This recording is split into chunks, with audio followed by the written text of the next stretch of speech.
This past Saturday, the Kodak Company held their special Kodak On Campus event at the James Bridges Theater located in Melnitz Hall at UCLA. The event was open for all students who were interested in the film industry and gave them up-to-date information on film products as well as demonstrations of the latest camera and film technologies. The event included various workshops. Topics included camera use and film experimentation.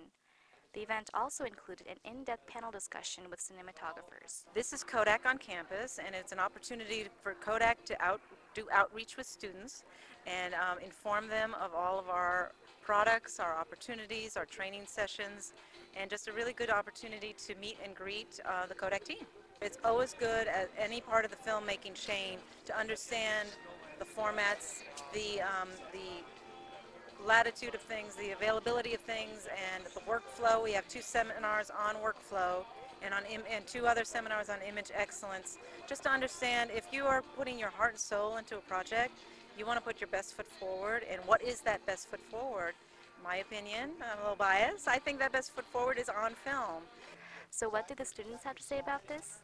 I've never filmed on a 35 camera before. I just loaded Max, but I never actually did something. So it's kind of interesting to see they're putting out the DVD after we shot all this footage, and you actually see when how you have details in your shadows and highlights, how it's going to be like in 35mm. So I'm pretty interested in that. From Daily Bruin Television, this was Sophia Chang.